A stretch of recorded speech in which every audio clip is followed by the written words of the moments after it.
আজকে বাংলাদেশের সর্বোচ্চ তাপমাত্রা রোদ্রের মধ্যে বোল রেখে আমি ডিম বাজে দেখাচ্ছি। দেখেন তাপমাত্রা মনে হয় 50 ডিগ্রি আজকে ওভার করছে। বাজা যাবে এটা হবে তো ভাই? অবশ্যই হবে। আপনার বাইরে আসবো না, মাইক্রোফোন আছে।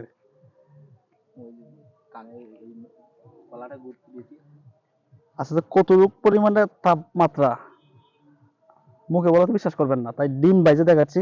আচ্ছা, তাপমাত্রার পরিমাণটা কি আপনারা কি করবেন?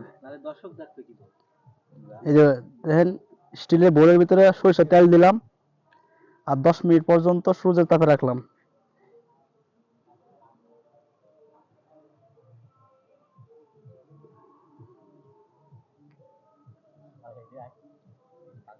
এই যে ডিম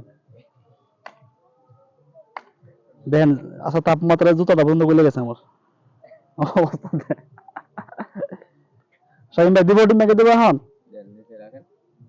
দাঁড়ান 1 মিনিট।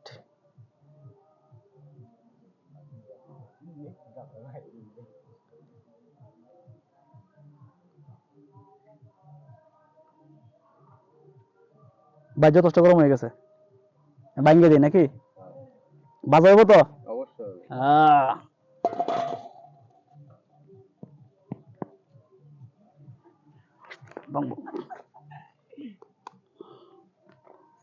পাঁচাই গেছি না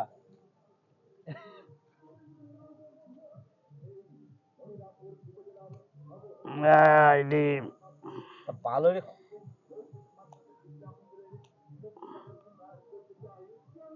পারে যাচ্ছে দাদা দেখো চার সাইড দিতে ও বাজা তো সাজবো হবে কেউ তো পুলাম পড়লো মানে তাও আরে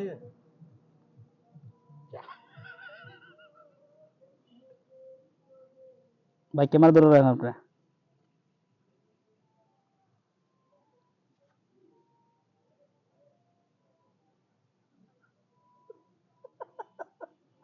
আমার গাবলা গরম হয় নাই, নিচে দিতে এই দেখেন। তা কুসুম দেবেন না ওর মধ্যে আরে আচ্ছা, কুসুম ছাড়াই বাঁচবো।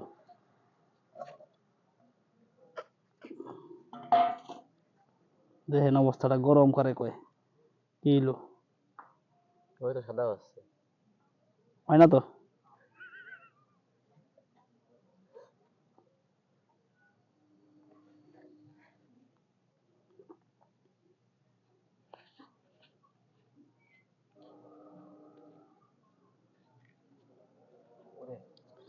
রোদ্রের মধ্যে যারা ডিম ভাজতে দেখাইছে সম্পূর্ণ বুয়া।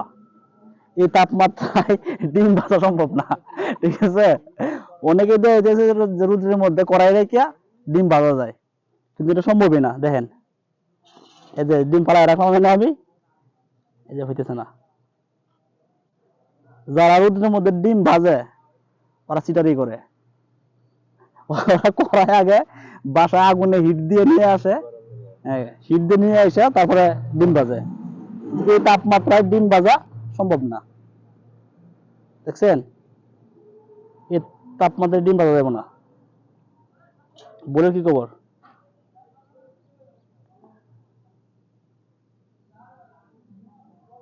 তার মানে বুয়া, তাই না ভাই? যারা রুদ্রে রুদ্রে তাদের ডিম ভাজতে চায় বাজে অনলাইনে দেখাচ্ছে, তারা সম্পূর্ণ বুয়া। এই রোদে ডিম ভাজা সম্ভব না।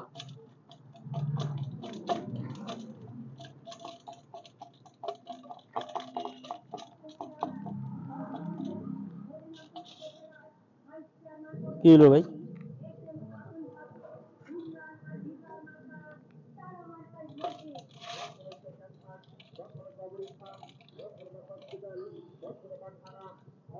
এই পর্যন্ত যারা রোদ্রের মধ্যে ডিম ভাজতে দেখাইছে সবাই আগে করা হিট দিয়ে নিছে, তারপরে ডিম ভাজছে।